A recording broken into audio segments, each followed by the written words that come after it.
안녕하세요 여러분, 박재호 쌤입니다. 자, 저번 시간에서 계속해서 우리가 한번 살펴볼 텐데요. 저번 시간 마지막에 했던 내용 자체가 우리가 벡터라고 하는 형태에서 우리가 평면 방정식이라고 하는 개념 자체를 한번 봤습니다. 그리고 직선과 평면이 서로 이루는 각에 대한 부분을 봤었죠. 자, 이제 우리는 각에 대한 부분을 해석을 끝내고요. 이제 거리에 대한 부분을 한번 보도록 하겠습니다. 이제 각자 도형이 있을 거 아니에요. 직선, 뭐 평면, 뭐 여러 가지 있겠죠. 그래서 직선과 평면이라고 하는 녀석들 또는 평면과 평면 이런 녀석들의 뭐가 됩니까? 거리에 대한 부분을 한번 우리가 판단해 보려고 합니다. 이제 거리라고 하는 것은 굉장히 중요한 내용들이에요. 실제로 우리 뭐 순수 수학 같은 걸 배우다 보면 이런 거리에 대한 개념 자체를 우리가 메트릭, 그죠? 스페이스, 거리 공간이라고 하는 개념으로 위상에서 많이 다루기 때문에 여러분들이 아주 중요한 부분이지만 사실상 우리가 여기서 다루는 벡터에서의 거리에 대한 부분은 단지 두 점 사이 거리로 해석하면 되겠죠. 자, 그런 어떤 단체, 그러니까 점들이 모여있는 직선이나 점들이 모여있는 평면에 의해서 서로 만들어지는 어떤 거리에 대한 부분을 한번 판단해 보도록 하겠습니다. 이제 한번 시작해 보도록 할게요. 자, 제일 먼저 우리가 거리에 대한 부분을 한번 판단하려고 하는데요. 자, 이제 우리가 거리 중에서 제일 먼저 우리가 첫 번째 뭘 볼 것이냐면 거리 중에서 우리가 이제 그 점과 평면 사이 거리를 한번 보도록 하겠습니다. 그래서 뭐냐면 점과 평면 사이의 거리를 한번 보도록 할게요. 점과 평면 사이의 거리라고 하는 것을 우리가 한번 판단해 보려고 하는데요. 이 점과 평면 사이 거리라고 하는 것을 일단 우리가 모델링을 좀 해봐야겠죠. 자, 어떻게 모델링을 합니까? 예를 들어서 우리가 이렇게 평면이 하나 있다라고 쳐보겠습니다. 그래서 이렇게 평면이 하나 있다라고 쳤을 때요. 자, 이 평면에서 우리는 다음과 같은 해석을 좀 해보자라는 것이죠. 자, 평면이 이렇게 하나 만들어져 있는데요. 자, 외부에 한 점이 있습니다. 한 점이 이 P라는 점이 하나 있다라고 보겠습니다. 이 점에서요. 자, 이 평면에다가 내린 수선의 발을 하나 잡았다라고 쳤을 때 이까지 거리가 뭐 최단거리가 되면 이게 바로 점과 평면 사이 거리가 되겠죠. 그렇다면 우린 여기 나와 있는 이 평면 자체를 다음과 같이 한번 해석을 해보려고 합니다. 그래서 AX에다가 더하기 BY에다가 더하기 CZ 더하기 D는 0이라고 일단 한번 해석을 해보도록 할게요. 자, AX 더하기 BY 더하기 CZ 플러스 D는 0이라고 적어놨다라고 하는 것은 요 앞에 나와 있는 뭡니까? A와 B와 C라고 하는 이 녀석 세 개가 바로 뭐죠? 법선 벡터가 된다라고 하는 형태로 우리는 일단 감을 잡을 수가 있겠죠. 자, 법선 벡터가 있어야만 합니다. 자, 그래서 우리는 법선 벡터라고 하는 것을 잡아줘야 되는데 AX 더하기 BY 더하기 CZ 더하기 D는 0이라고 주어져 있는 요 형태에서 우리 이제 무슨 생각을 좀 할 거냐면 여기 나와 있는 이 점 사이 거리를 구하기 위해서 우리는 벡터를 한번 이용해 보도록 합니다. 어떻게 이용하냐면 말이죠. 여기 위에 지나가는 어떤 점을 하나 선택을 합니다. 자, 여기 위에 지나가는 점을 A라고 한번 놓고요. 여기 벡터가 있으니까 A라고 쓰지 말고요. 어떤 의미의 어떤 점이 있다라고 치겠습니다. 이 의미의 점이 있다라고 쳤을 때 이 의미의 점에서부터 여기 P까지 우리는 이런 벡터를 하나 잡도록 하겠습니다. 그러면 저번 시간에 배웠던 우리 정사형 벡터라고 하는 걸 써서 응용을 할 수 있겠죠. 근데 이제 이 평면은 뭐가 있다? 바로 법선 벡터가 존재합니다. 그러니까 이쪽으로 지나가는 이런 벡터가 아니고 여기 세워진 벡터가 돼요. 그 세워진 벡터를 판단을 해야 되는데 이 세워진 벡터는 당연히 여기의 결과에 따라서 위쪽으로 올라가는 벡터를 하나 잡아놓고 뭐라고 쓸 수 있습니까? A와 B와 C다라고 쓸 수 있겠죠. 자, 이거는 N 벡터, 노멀 벡터, 법선 벡터가 됩니다. 그렇다면 우리가 판단하는 것은 여기에서 여기까지의 거리죠. 이 거리는 여기서부터 여기까지 만들어진 이 벡터를 여기다 뭐합니까? 바로 정사형을 때립니다. 바로 정사형을 때리면 정사형 떨어진 녀석이 어떻게 됩니까? 여기 딱 떨어지죠. 바로 수직으로 떨어지니까요. 그러니까 결론은 여기 있는 녀석이 바로 이렇게 수직으로 딱 떨어진다라는 거예요. 이렇게 딱 수직으로 떨어지니까 수직으로 떨어진 녀석들 두 개를 비교한다면 요 라인 자체 요 길이가 딱 부딪히게 돼 있고 요 녀석이 바로 크기가 우리가 찾는 거리 D가 되겠죠. 자, 우리가 찾는 거리 D는 바로 이와 같은 형태로 표현할 수 있습니다. 그렇다면요, 우리가 이제 거리 D라고 하는 녀석을 표현할 때 D는 자, 크기가 되겠죠. 어떤 것의 크기가 됩니까? 프로젝션, 누구를 말이죠. 우리가 여기 나오는 녀석 우리가 예를 들어서 ABCD가 나왔으니까요. 뭐 예를 들어서 뭐라고 할까요? Q라고 할까요? 자, 그래서 QP라고 하는 벡터 자체를 누구에다가요? N 벡터에다 정사형 때린 녀석의 크기가 된다라는 것이 됩니다. 자, 그러면 이 녀석 자체는 우리가 스칼라 값이잖아요. 스칼라 값을 배웠으니까 아래쪽에 있는 녀석이 얼마 됩니까? 이 녀석의 크기가 되겠죠. N 벡터 외우라 그랬어요. N 벡터가 되겠고 그 다음 얼마 됩니까? QP 벡터에다가 도트 N 벡터를 한 녀석의 크기가 되겠네요. 자, 이게 바로 우리가 찾는 스칼라 값, 성분, 크기에 대한 부분이 되겠죠. 자, 그렇다면요. 여기 있는 녀석을 판단을 한번 해보도록 하겠습니다. 그러려니까 Q라는 점을 하나 선택을 해야 되는데 이 Q라는 점을 잡기가 만만치가 않아요. 그래서 임의로 우리가 하나의 가정을 합니다. 평면은 뭐라 했습니까? 무한하다 그랬으니까 무한한 평면은 쫙 퍼져갈 거 아니야. 굉장히 많이 퍼져간다고 쳤을 때 그 퍼져나가는 녀석이 어딘가 축이 있다면 축을 반드시 자르고 지나가겠죠. 축을 자르고 지나가는 그 점을 선택하겠습니다. 절편이 되겠습니다. 최대한 문자가 적은 게 좋으니까 우리가 절편 하나를 판단합시다. 뭐냐면 요 점이 바로 우리는 뭘 볼 것이냐면 X절편이라고 한번 보도록 할게요. 자, 이 절편 X절편이라고 가정을 한번 해보겠습니다. 무한하니까요. 끊고 진행을 볼 수 있겠죠. 그럼 X절편을 가정해버리면 여기 나오는 녀석의 YZ는 다 0입니다. 그래서 이렇게 죽게 되겠죠. 그렇죠? 그러면 여기 평면 위에 존재하는 X절편은 AX 이퀄 뭐가 됩니까? 마이너스 D가 되겠네요. 자, 그래서 우리는 X 이퀄 뭐가 돼? 마이너스 A분의 D라고 하는 점으로 표현할 수 있다. 자, 그러면 이 Q라고 하는 점을 우리가 선택하기를 뭐라고 쓸 수 있다? 마이너스 A분의 D에다가요. Y좌표 제로, Z좌표 제로라고 하는 놈으로 표현할 수 있겠죠. 자, 그러면 요 식이 나왔으니까 PQ 벡터라고 하는 걸 이렇게 QP 벡터라고 하는 걸 우리가 설정할 수 있겠습니다. 그러므로 자, QP 벡터라고 하는 녀석은요. 다음과 같이 쓸 수 있겠네요. 종점 P에서 Q를 빼줍니다. 얼마입니까? A 플러스에다가 어떻게 되죠? A가 아니고요. P는 임의의 점입니까? 임의의 점 X0, Y0, Z0라고 보겠습니다. P라는 점 자체가 정해지지 않았네요. 자, P라는 점은 X0, Y0, Z0라고 하는 임의의 점입니다. 공간상에. 자, 그러면 거기다가 이제 우리가 빼버리면 어떻게 됩니까? X0에다가 더하기 A분의 D가 되겠고요. 그 다음에 Y0, 그 다음 얼마? Z0라고 쓸 수 있겠죠. 자, QP 벡터니까 종에서 C를 뺀 겁니다. 그렇죠? 자, 그래서 이 녀석을 QP 벡터라고 친다면 여기다가 이제 우리가 한번 적어보도록 할게요. 자, N 벡터의 크기는 루트에다가 어떻게 씁니까? N 벡터는 바로 얘가 되니까요. 자, 어떻게 되죠? A제곱 더하기 B제곱 더하기 얼마? C제곱이 될 것입니다. 자, 그리고요. 요 안쪽에 들어가 있는 녀석을 판단했을 때 뭐가 보입니까? 바로 절대값이 크기죠.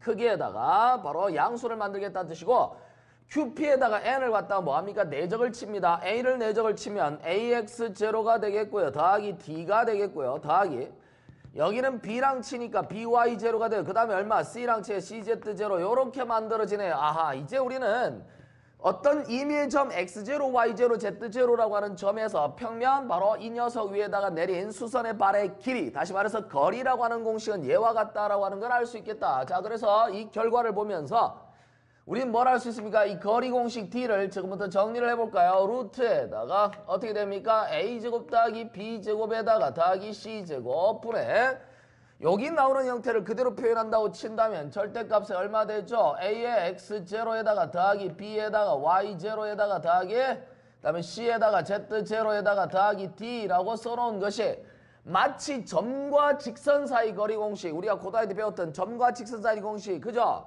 어떤 X0하고 Y0라는 점이 있다면 여기서 얼마? AX 더하기 BY 더하기 C는 0이라고 하는 이 직선까지의 거리를 구하시오. 그러면 A제곱 더하기 B제곱이란 루트 분의 AX0, BY0, 그쵸? 그 다음에 C 이렇게 쓰는 거랑 같죠? 자, 요렇게 된 녀석이 어떻게 돼? 차원이 하나 더 늘어나서 문자가 하나 더 붙었다고 생각하면 쉽게 이해할 수 있겠습니다. 그렇죠? 외우기 쉽습니다. 자, 그래서 간단한 예제를 선생님이 한번 들어보려고 하는데요. 자, 예를 한번 들어보겠습니다.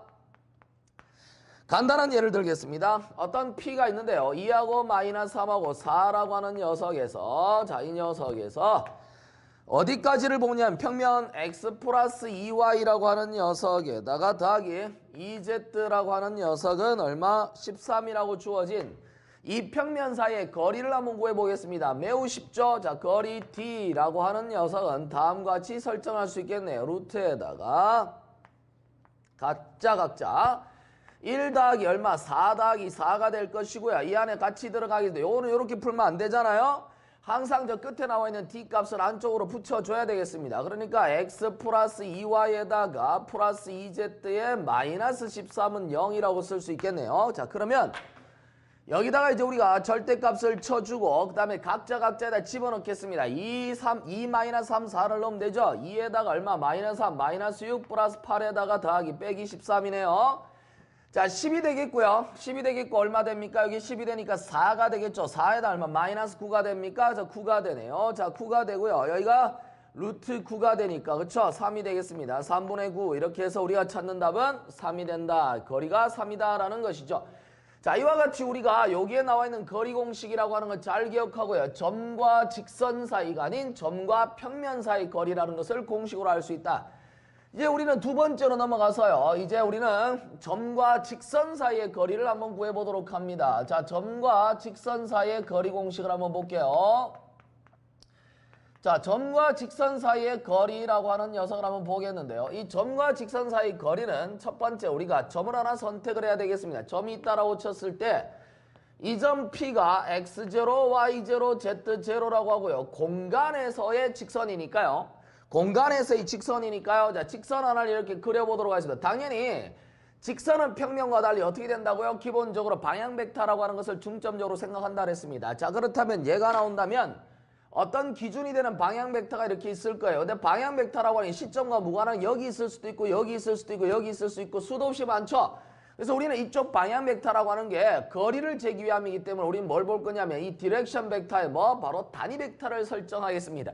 항상 거리를 1로 갖다 두고 해야 우리가 어떤 점을 선택하든 간에 뭐가 돼? 정사형을 때리게 되면 바로 그 크기만을 곱하면 되는 것이기 때문에 계산이 어떻게 됩니까? 거리를 구하는 거라서 거리는 우리가 식에 대해서 값이 틀려지면 답이 틀리잖아. 피타고라스 정리를 쓰더라도. 그렇죠? 그러니까 답을 갖다 일정하게 만들기 위해서는 정확하게 뭐가 됩니까? 방향만을 일단 가지고 어떻게 돼? 정사형을 때려주기 좋다라는 거지. 시점이 어딘지 모르니까. 왜냐하면 이 상황을 앞에처럼 저렇게 이용하려고 해요. 그러면 여기다 정사형을 이용하려고 쳤을 때 뭐를 쓴다라는 거죠? 여기 위에 있는 임의의 점을 내가 하나 선택을 해야 될 거 아니야. 맞죠? 여기 있는 선택을 우리가 Q라는 점을 선택을 해야 된다라는 거예요. 그럼 우리가 여기서 우리가 X1, Y1, Z1을 지난다라고 하는 걸 알 수 있겠죠. 왜냐하면 이런 직선이라고 하면 D 벡터가 당연히 L과 M과 N이라고 하는 우리가 뭐죠? 기본적인 바로 방향 벡터가 주어져 있다라고 친다면 당연히 우리가 뭐라고 쓸 수 있어요? L분의 얼마? X-X1 이퀄 M분의 Y-Y1 이퀄 그 다음에 N분의 Z-Z1이라고 하는 녀석으로 표현할 수 있겠습니다. 자, 그렇다면 이렇게 주어진 녀석에서 X1, Y1, Z1이 지난다는 거 아니까 가장 우리가 알고 수 있는 가장 기본적인 인포메이션을 이용해서 문제를 풀어봐야 될 거 아니에요. 자, 그래서 이걸 풀기 위해서는 여기 있는 점을 하나 선택을 하면 된다는 거지. 그러면 우리가 당연히 이쪽으로 지나가는 뭐가 돼? 이런 직선 벡터를 하나 잡을 수 있겠고, 그러면 여기서 이 직선까지 거리를 잰다라고 하는 것은 바로 여기다가 바로 정사형을 빵 치면 나오겠죠. 정사형을 딱 치면 요게 나와요. 근데 내가 구하고 싶은 요거잖아, 요거. 자, 요걸 구하고 싶은데 요걸 구하려면 지금 현재 뭐가 됩니까? 여기서 이쪽 벡터. 앞에 평면이라고 하는 건 법선 벡터에서 법선 벡터 때리는 거지만 얘는 방향 벡터 떨어뜨려야 되잖아요. 그러면 여기 떨어진 녀석을 기본적으로 보면 어떻게 표현할 수 있나요? 자, 요렇게 된 게 프로젝션 벡터가 보이죠. 그래서 이게 어디를 선택하느냐에 서 길이가 달라지잖아. 그래서 길이를 갖다 일정하게 만들기 위해서 뭐 한다고? 그냥 벡터 자체는 뭐라고? 크기가 1인 녀석으로 판단하겠다라는 거예요. 결론적으로 어떻게 된다고? 여기다 그 크기로 어떻게 된다는 거죠? 그 크기로 나눠준다라는 것입니다. 그렇죠? 그래서 여기 나오는 이 벡터를 어떻게 된다고요? 바로 엘레멘을 이거에다 루트 얼마 되죠? L제곱 플러스 M제곱 플러스 N제곱으로 나눠서 길이를 갖다 이게 달라지면 또 달라질 수 있으니까 우리가 그 길이를 정확하게 한번 잡아보겠다는 것입니다. 그래서 우리는 이렇게 표현할 수 있겠어요. 그렇다면 요걸 가지고 판단했을 때 여기 있는 녀석은 뭐가 됩니까? 여기가 요만큼의 거리가 D가 되는데 자, 이 벡터는 수직사형 벡터가 되겠죠. 그래서 우리가 결론적으로 이 거리 D라고 하는 것은 크기 뭡니까? 오르소죠. 오르소 어디서 어디까지? 자, 어디서 어디까지 갑니까? 바로 QP 벡터라고 하는 녀석 자체를 어디다가 아래쪽에 때리는 건 바로 D 벡터의 단위 벡터꼴로 떨어뜨리는 형태. 자, 이렇게 주어지면 되기 때문에 실제 우리가 뭐만 구하면 여기는 요 녀석만 구한다면 해석할 수 있죠. 왜냐하면 이 녀석 자체가 의미하는 바가 자, 이 녀석 자체를 의미하는 바가 QP 벡터라고 하는 녀석에다가 빼기 얼마 됩니까? 프로젝션 벡터가 된다라는 것이죠. 자, QP 벡터를 어디다가 D 벡터에다가 때리는 거예요. 자, 이렇게 표현되어지는데 사실상 여기 있는 녀석은 단위 벡터를 만들어 놨기 때문에 뭐 크기를 잡는다라고 친다면 실제 요건 뭐가 됩니까? 요게 D 벡터라고 하는 녀석에다 뭐가 되죠? 도트 D 벡터라고 봐. 크기 제곱해봐 1이고 결론 어떻게 된다고? QP 벡터에다 도트 D 벡터 요것만 하면 되겠죠. 그래서 결론 우리가 필요한 건 뭐냐면 여기 있는 녀석이 단위 벡터이기 때문에 이건 어차피 1이에요. 근데 계산할 필요 없고 요것만 우리가 계산해 주면 되겠습니다. 알겠죠? 자, 그래서 우리가 이런 식으로 계산해서 나온 녀석의 크기다라고 하는 것이기 때문에 예를 한번 들어본다면 충분히 여러분들이 아이디어를 얻어낼 수 있을 것이다. 자, 다음 예를 한번 들어볼게요. 어떤 점이 하나 있습니다. 1, 제로에다가 마이너스 1 있어요. 자, 1, 제로 마이너스 1이라고 하는 것이 있는데요. x 마이너스 1이라고 하는 녀석은 1이 되겠고, 자, 그 다음에 두 번째 y 플러스 2 나누기 2입니다. 자, 이렇게 돼 있고, 이퀄. 자, 그리고요, 2분의 z 마이너스 1이 됩니다. 자, 그래서 이렇게 표현되어졌다고 했을 때요. 자, 여기서 우리가 이 점에서 이 직선까지의 거리를 구하시오라는 것입니다. 자, 이 점에서 직선까지 거리를 구하시오라는 형태를 판단하는 것은 우리한테 뭐를 시사하냐면 주어진 녀석을 해석함에 있어서 가장 기본적으로 봐야 될 내용 자체는 1, 제로 마이너스 1이라고 하는 녀석 자체를 여기다 그냥 집어넣는다고 생각했을 때 바로 이 녀석이 방향 벡터 우리가 D 벡터라고 하는 걸 알아야 되잖아요. 얼마? 1하고 2하고 얼마요? 2가 된다라는 거죠. 1하고 2하고 2가 되었다라고 하는 사실을 우리가 알아야 되는데 자, 요렇게 만들어졌다 그러면 우리가 이제 D 벡터의 뭐가 돼? 크기를 구하면 4, 4, 1 3분의 1에 1,2,2가 되겠죠. 자, 그래서 우리가 3분의 얼마 됩니까? 1에다가 3분의 2에다가 3분의 2라고 하는 놈으로 표현이 가능하다라는 거죠. 자, 이렇게 해서 우리가 뭐를 찾을 수 있다라는 거야? 바로 점과 어디까지의 바로 직선 사이의 거리에 대한 형태로 해석이 가능하다라는 것입니다. 자, 그러면 이렇게 주어진 식을 바탕으로 해서 우리는 이제 어떤 접근을 해줄 것이냐라고 한다면 여기 나오는 3분의 1, 3분의 2, 3분의 2를 이용해서요. 다음과 같은 해석을 좀 해보려고 합니다. 바로 여기다 집어넣으면요. 이건 1이니까 신경 쓸 필요가 없고 QP 벡터라고 할 때는 어떤 임의의 점은 X0, Y0, Z0가 얘죠. 자, 그러니까 결론은 Q는 어떻게 볼 수 있습니까? 여기 점 1 마이너스 1 마이너스 1이라고 하는 놈으로 이렇게 표현할 수 있겠죠. 그렇죠? 자, 이렇게 해서 만들어 놓고요. 자, 1 마이너스 1이라고 하는 게 만들어졌을 때 그 다음에 P라고 하는 점은 당연히 얼마? 1, 제로 마이너스 1이 되겠습니다. 자, 그렇다면요.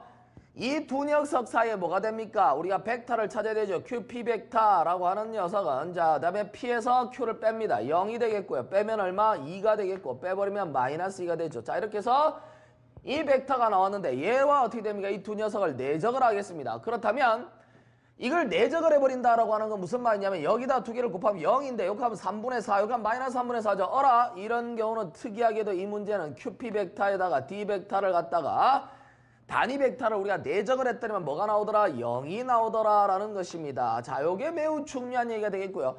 자, 이렇게 해서 0이 나왔다라고 하는 것은 우리한테 뭐를 설명합니까? 이 QP하고 D가 뭐다? 수직이더라. 그래서 실제 여기 보면 여기가 Q가 되는데요. 자, 여기서 Q에서 P를 딱 했더니만 이게 실제 얘하고 수직이더라. 그러니까 이 Q라고 하는 녀석이 실제 여기 있는 줄 알았더니 알고 보니까 어디 있더라고? 바로 밑에 있더라라는 얘기가 되죠. 바로 밑에 있기 때문에 이 녀석의 거리를 구하시오라는 말이 나옵니다. 그냥 이거의 크기만 구하면 됩니다. 자, 그렇다면 우리가 이제 뭐를 쓸 수 있다? 바로 QP라고 하는 녀석의 크기가 바로 거리가 되겠죠. 그래서 우리가 거리 T는 단순하게 뭐라고 쓸 수 있다? 루트에다가 거리니까요. 그 다음에 4 더하기 얼마? 4라고 해서 그 다음에 루트 8이 돼서 얼마 됩니까? 2루트이다 라고 하는 걸 우리가 판단할 수 있겠죠. 실제 우리가 이러한 형태에 대한 문제를 우리가 자주 접하게 되는데요. 자, 이런 여러 가지 방법이 있을 수 있겠지만 다른 여러 가지 방법이 있을 수 있겠지만 이 방법을 택하면 가장 깔끔하게 우리가 정리를 해서 문제를 풀어갈 수 있다라는 사실입니다. 자, 그래서 반드시 우리가 점과 직선 사이 거리 공식이라고 하는 것을 우리가 잘 기억하고 접근하도록 할게요. 자, 이제 우리가 세 번째로 한번 넘어가 보도록 하겠습니다. 만약에 직선과 직선 사이 거리다 해서 세 번째가 나온다면 이때는 어떻게 해석하면 될까요? 직선과 직선 사이 거리를 구한다라고 할 땐 다음과 같이 해석할 수 있겠습니다. 직선과 직선 사이 거리죠. 자, 이제 두 번째, 다음에 자, 점과 같이 세 번째를 보겠습니다. 세 번째. 그 다음 뭐냐면 이 직선과 직선 사이의 거리를 한번 구하려고 하는데요. 지금 직선과 직선 사이의 거리는 이 직선과 직선 같은 경우는 두 가지로 나눌 수 있겠습니다. 첫 번째 뭐를 나눌 수 있어요? 서로 이 직선이라고 하는 것이 평행한 경우를 한번 봐야 되겠죠. 이 직선이 서로 평행한 경우, 그 두 직선이 서로 평행하게 되면 얘기는 이제 뭐가 됩니까? 방금 전에 했던 거랑 똑같죠. 만약에 두 직선이 평행하다 그러면 두 직선이 평행할 때의 거리를 구하시오 그러면 이렇게 해서 만들어졌을 때 평행하잖아요. 이게 평행하면 여기 있는 녀석 자체 예를 들어서 우리가 L1분의 X-X1 equal M1분의 Y-Y1 equal 그 다음에 N1분의 Z-Z1 이렇게 될 거란 말이야. 그쵸? 밑에 이렇게 하나 있고요. 아래쪽에 있는 녀석을 우리가 보면 여기는 L2분의 x-x2 그리고 얼마? M2분의 y-y2 그리고 이퀄 그 다음에 N2분의 얼마? z-z2 이렇게 쓸 수가 있어요. 자, 이 두 가지가 이렇게 있다라고 친다면 방금 본 어떻게 됩니까? 이게 평행하다 그랬을 때는 풀어가는 방법이 아주 쉽죠. 어떻게 쉽습니까? 내용을 보면 자, 다음과 같이 해석할 수 있죠. 이게 평행하단 말은 여기서 어디서 선을 걷든 간에 어디서 선을 걷든 그이는 어떻다는 얘기야? 다 똑같은 거리가 나오겠죠. 맞죠? 자, 그렇기 때문에 우리는 뭐라고 쓸 수 있다? 아무 점에서나 찍어도 된다. 그러면 방금 전에 배웠던 걸 그대로 응용하면 되겠습니다. 자, 뭐죠? 여기 위에 있는 임의의 점을 하나 선택을 하는 거죠. 어떤 점이죠? 이게 바로 x1, y1, z1이라고 하는 임의의 점을 하나 선택하는 거예요. 자, 그리고 이쪽을 지나가는 여기에 또 임의점이 하나 있죠. 뭡니까? x2, y2, 그 다음에 특정점이죠. 임의의 점이라기보다는. 자, 이렇게 돼요. 그러면 이렇게 적어놓은 상태에서 이제 우리 뭘 할 수 있다라는 것이죠. 방금 전에 배웠던 이용을 하죠. 방금 전에 배웠던 걸 이용하면 돼요. 자, 이렇게 해서 우리가 만들었을 때 방금 전에 뭐라고 봤습니까? 이게 Q라고 보고 이게 P라고 봤잖아요. 그래서 QP 벡터 여기다 바로 수선 때린다 이렇게 생각하면 되는 거야. 알겠지? 그래서 우리가 이렇게 바로 떨어지는 형태로 계산하는 조금 전에 배웠던 형태를 써주면 되겠는데 이제 우리가 두 번째 평행하지 않는 경우예요. 근데 직선이 평행하지 않을 경우는 만나버리면 그건 거리가 없잖아. 직선이 만나는데 무슨 거리가 있어요. 그렇죠? 근데 이번엔 직선이 만나지 않으면서 평행하지 않는 경우를 보겠습니다. 자, 이거 우리가 뭐라고 하죠? 꼬인 위치라고 하죠. 그렇죠? 꼬인 위치. 두 직선이 뭐가 돼? 평행하지도 않지만 만나지도 않는 경우 꼬인 위치. 왜냐하면 직선이기 때문에 가능한 거잖아요. 그렇죠? 그래서 직선이 이렇게 지나가면 밑으로 이렇게 지나가 버리면 이제 평행하지도 않지만 만나지도 않잖아요. 그렇죠? 이렇게 두 직선이 꼬인 위치가 됐을 때 우리가 한번 찾아보려고 합니다. 자, 그러면 이 두 직선이 서로 꼬여 있는 위치에 대해서 가장 간단하게 우리가 해석할 수 있는 방법은 뭐가 있을까요? 일단 우리가 이런 식으로 한번 해볼까요? 자, 일단 우리가 육면체를 하나 그려보도록 할게요. 육면체를. 자, 육면체를 하나 그려본다면요. 다음과 같이 해석할 수 있을 것이다. 육면체를 한번 그려보겠습니다. 자, 이렇게 해서 육면체를 하나 그려볼게요.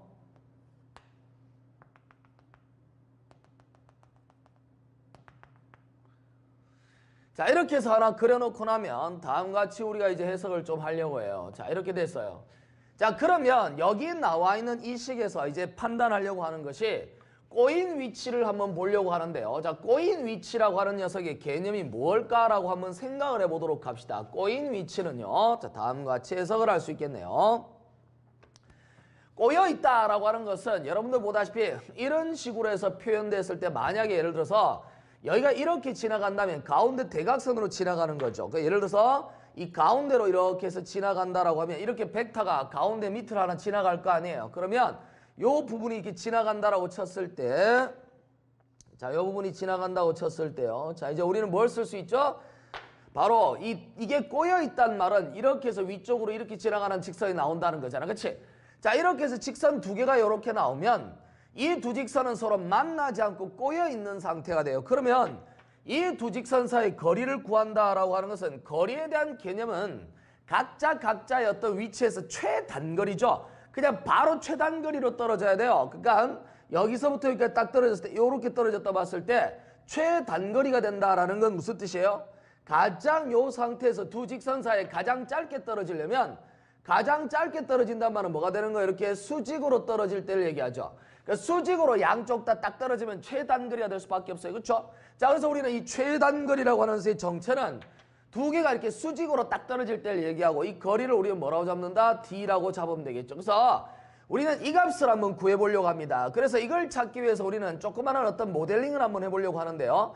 예를 들면 이제는 겉으로 표현하기 좀 힘드니까 동일한 평면상에 놓고 한번 그려보겠습니다. 그래서 이 꼬인 위치는 해석이 안 되잖아요. 그래서 우리가 뭐라고? 동일평면상에 갖다 놓는다 이 말이야. 동일평면상에. 그래서 이 동일평면상에 갖다 놓고요. 자, 이제 우리가 계산을 한번 해보기 위해서 자, 한번 보겠습니다. 예를 들어서 우리가 주어진 녀석, 여기 있는 녀석과 여기 있는 녀석 두 개의 우리가 직선이 있다고 보고요. 직선 두 개를 한번 그려보도록 하겠습니다. 자, 아래쪽 직선이 이렇게 하나 있다고 보고요. 위쪽 직선을 다음과 같이 이렇게 한번 그려보겠습니다. 자, 이렇게 그려놓고 나서 보면 여러분 끝에 가서 만나는 것 같지만 만나는 거 아니에요. 그러니까 만나는 게 아니고 실제 이렇게 떠 있고 이렇게 밑으로 지나가는 거 알았지? 안 만나는데 그냥 이렇게 딱 정면에서 보면 이렇게 보인다는 거 알겠죠? 이게 약간 기울어져 있다라는 거예요. 비껴간다는 얘기 이런 식으로 알겠죠? 자, 그런 상태가 될 때 이제 뭐를 볼 거냐면 여기와 여기 있는 점을 하나 잡겠습니다. 자, 여기서 우리가 여기를 P라고 하는 걸 하나 잡고요. 여기다가 Q라고 잡아볼게요. 근데 여기 위에 지나가는 직선은 보다시피 어떻게 됩니까? 이게 이런 식으로 직선이 하나 지나가면 이게 X1, Y1, Z1이라는 점을 지난다라고 하는 정보, 인포메이션이 있잖아요. 자, 그걸 그대로 이용할 거예요. 그러니까 뭐냐면 여기 있는 점 지나가는 점을 내가 X1, Y1, Z1이라고 둘 거예요. 자, 그리고 이제 우리가 뭘 볼 거냐면 여기다가 X2, Y2, Z2를 두겠는데요. 자, 그래서 요렇게 만들어진 식을 계산하기 위해서 우리가 두 개를 가만히 들여다본 다음에 뭐를 알아보려고 하냐면 다음과 같은 해석을 좀 해보려고 합니다. 실제 나와 있는 형태에서 우리가 판단을 좀 해보려고 하는 건데요. 요 두 개의 직선이 요렇게 지나간다라고 쳤을 때 뭐를 볼 거냐면 판단을 한번 해보겠습니다. 이 두 개를 지나가는 바로 어떤 벡터를 한번 설정해 볼 거예요. 그래서 이렇게 PQ 지나가는 벡터가 하나 있겠죠. 이 벡터를 그려놓고요. 지금부터 이제 무슨 얘기를 하려고 하냐면 이 벡터 PQ예요. 그러면 PQ 벡터라고 하는 녀석을 우리가 이제 다음과 같이 해석할 수 있죠. 뭐라고 쓸 수 있습니까? X2-X1 그 다음에 뭐 Y2-Y1 그리고 Z2-Z1이라고 하는 식으로 표현할 수 있는데 자, 요렇게 만들어진 X2-X1, Y2-Y1, Z2-Z1이라는 PQ 벡터라고 하는 녀석과 그 다음에 이게 직선이니까 직선은 지나가는 선이 반드시 있을 거예요. 직선은 이렇게 지나가는 거 있겠죠. 이 지나가는 녀석 우리가 방향 벡터를 여기를 D2 벡터라고 쓰고요. 여기를 우리가 D1 벡터라고 한번 써봅시다. 그러면 이 D1 벡터라고 하는 녀석은 L1, M1, 그 다음에 N1이라고 하는 녀석이 있을 것이고 여기 D2 벡터는 뭐죠? L2, M2, N2라고 하는 것이 있을 것입니다. 자, 그래서 우리는 이렇게 주어진 식을 바탕으로 해서 이제 뭘 볼 거냐면 이 D1과 D2라고 하는 형태에 의해서 표현되어지는 식을 한번 판단을 해보려고 하는데요. 어떤 거냐면 여기에도 지금 현재 뭐냐면 얘를 그림 그렸을 때 어떤 녀석을 두 개를 딱 잡았는데요. 그 녀석이 이렇게 되는 거잖아요. 이렇게 왔는데 여기도 수직이고 여기도 수직이에요. 이렇게 수직인 녀석을 한번 판단하려고 해요. 그러니까 요거 길이를 잡는 것이죠. 자, 그래서요. 이제 우리는 요 거리를 계산하기 위해서 어떤 아이디어를 동원하냐면 실제로 고등학교 때 가면 여기 있는 임의의 점을 찍어갖고 벡터를 잡는데요. 좀 쉽게 푸는 방법을 한번 보겠습니다. 자, 요렇게 지나가는 벡터를 한번 볼 거예요. 자, 요 벡터를 찾겠는데 이 벡터는 여러분 재밌게도 뭐가 보이냐면 D1, D2의 동시에 수직입니다. 이 벡터를 예를 들어서 우리가 어떤 벡터가 있다고 치면요. 이거랑 누구하고 D1 벡터도 뭐가 돼요? 수직이에요. 0이고. 그 다음에 이 벡터에다가 뭐도 이렇게 D2 벡터라고 하는 걸 써도 뭐가 된다고요? 0이 돼요. 이제 D1 벡터와 D2 벡터가 다 이렇게 해서 뭐가 된다고요? 수직이 되는 경우가 발생하더라라는 것이죠.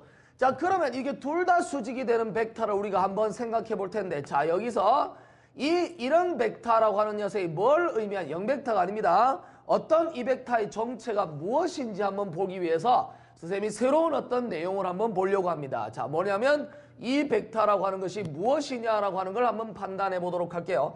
이 벡터를 계산하기 위해서 우리는 어떤 접근을 해줘야 되냐면 다음과 같은 해석을 좀 해보려고 합니다. 자, 우리가 일단 어떤 벡터가 하나 있고요. A 벡터가 하나 있고요. 그 다음에 여기다가 B 벡터가 하나 있습니다. 자, A와 B 벡터가 이렇게 있는데요. 이 A와 B 벡터가 이루는 사이각이 세타라고 쳤을 때 자, 우리는 뭘 얘기를 할 것이냐면 이 벡터와 벡터 사이에 곱에 대한 얘기를 좀 하려고 해요. 그래서 이 벡터와 벡터라고 하는 녀석이 곱이 있었죠. 자, 이렇게 있었는데 스칼라 값이 나올 때는 우리가 도트를 써고 표현하는데 이렇게 쓰면 뭐가 나온다고요? 벡터가 나온다 했습니다. 자, 이걸 우리 뭐 벡터 곱이다 라는 말을 쓴다 그랬죠. 자, 이렇게 벡터 곱이라는 말을 썼는데 이 벡터 곱에 대해서 우리가 정의를 한번 해보려고 해요.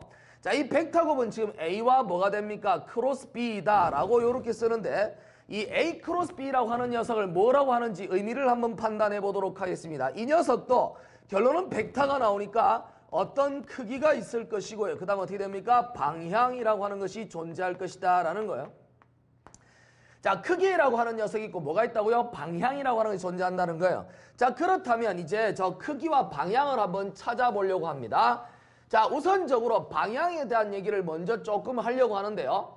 바로 저 외적이라고 하는 저 벡터의 방향은 다음과 같이 해석을 하려고 합니다. 뭐라고 해석하냐면 주어진 녀석에서 이걸 외적을 함으로써 판단되어질 수 있는 것은 손가락으로 감아서 우리는 오른나사의 법칙이라고 합니다. 자, 그래서 오른나사의 법칙, 손가락으로 감습니다. 그래서 A에서 B를 외적했다면 A에서 B를 감는다는 뜻이죠. A에서 B를 감게 되면 자, 우리가 뭘 볼 거냐면 바로 자, 엄지손가락을 이렇게 해서 하나 키웠다고 보겠습니다. 조금 표시하기 조금 이렇게 엄지손가락을 하나 만들어 놓고요. 자, 이렇게 해서 우리가 표현을 한번 해볼게요. 자, 이렇게 주먹을 하나 쥐었다고 보겠습니다. 자, 이렇게 해서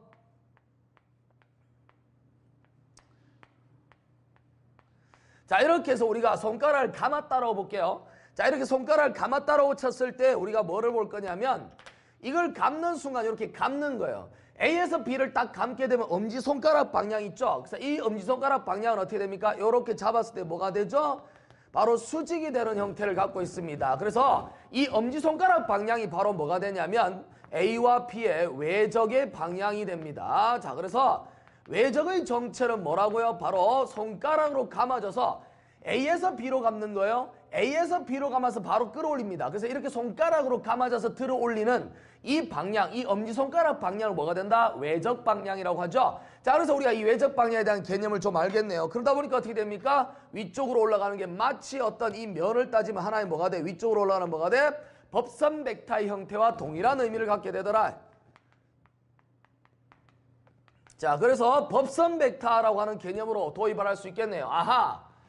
바로 이제 외적이라고 하는 벡터 자체를 자세히 들여다보니까 뭐랑 같더라고요? 바로 법선 벡터다라고 하는 걸로 표현할 수 있겠다라는 것이죠. 아주 중요한 아이디어가 나왔을 때 이렇게 나왔기 때문에 이제 뭘 쓸 수 있다는 거예요?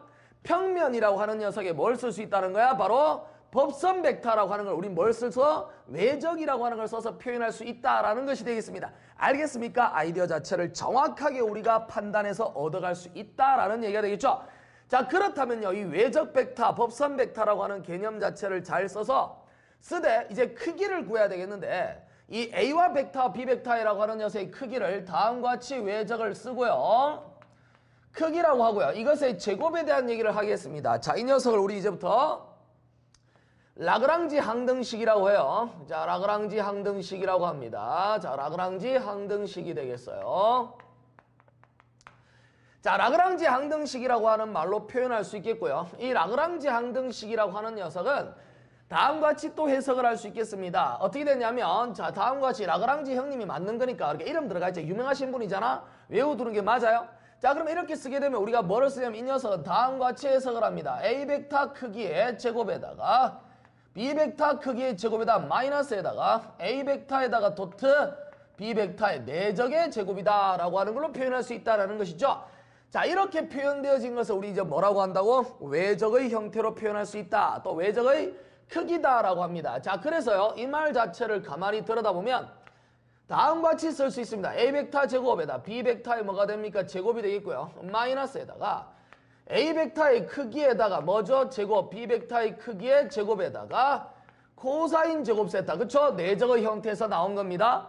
자, 그러면 결론은 우리가 뭐를 쓸 수 있다라는 것이죠? A 벡터에다가 크기의 제곱, B 벡터의 크기의 제곱 묶어주면 1-에다 코사인 제곱 세타가 되어서요. 이 식은 다음과 같이 쓸 수 있겠네요. 제곱에다가 얼마? B 벡터의 크기의 제곱에 사인 제곱 세타다. 이렇게 쓸 수 있겠더라라는 것입니다. 자, 이와 같은 형태인데 여러분, 이 벡터 세타에서 어떤 벡터와 벡터가 이렇게 있다라고 치면 A 벡터, B 벡터요.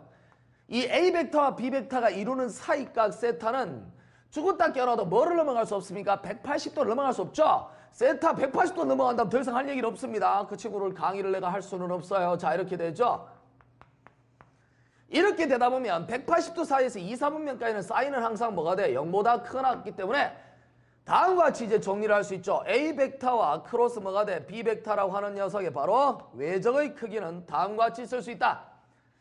A 벡터의 크기에다 얼마 돼? B 벡터의 크기에다 뭐죠? 그냥 앞에 내적과는 달리 사인 세타가 되더라라는 것이에요. 이거 중요한 얘기가 됩니다. 그렇다면 이런 외적이라고 하는 녀석의 정체에 따라서 우리는 뭘 쓸 수 있다고요? 요 주어진 녀석 자체를 바로 방향은 저 벡터의 뭐? 법산 벡터 방향이니까 n 벡터 방향이라고 한다면 이제부터는 우리 a 크로스 b라고 하는 녀석을 표현하기를 다음과 같이 쓸 수 있겠습니다. a 벡터 뭐 크기에다 뭐가 되죠? b 벡터 크기에 사인 세타라고 쓰고요. 뭐가 된다고요? 바로 n 벡터다. 이렇게 써서 표현할 수 있겠죠. 바로 이렇게 써줌으로써 우리는 외적이라고 하는 녀석의 정체를 판단할 수 있겠습니다. 이 외적은요 굉장히 중요한 아이디어를 제공합니다. 그걸 머릿속으로 잘 기억해줘야 되겠어. 알겠죠? 자, 그래서 이 외적이라고 하는 녀석을 가지고 보다 보니 방향을 감아서 쥐다 보면 어떻게 됩니까? A에서 어떻게 되죠? B를 감는 거랑 또는 뭐요? B에서 A를 감는 거는 다르다라고 하는 것을 우리가 알아낼 수 있겠습니다. 어쨌든 우리가 이번 시간에 우리가 외적이라고 하는 개념 자체를 한번 도입해 봤는데요. 자, 이 외적이라고 하는 걸 바로 이 문제를 풀기 위한 근거 바로 줬던 시작으로서 우리가 한번 판단을 해봤습니다. 반드시 여러분 따라올 수 있는 내용이니까 숙지를 하고 따라오시기 바랍니다. 잠시 쉬었다 되돌아오겠습니다.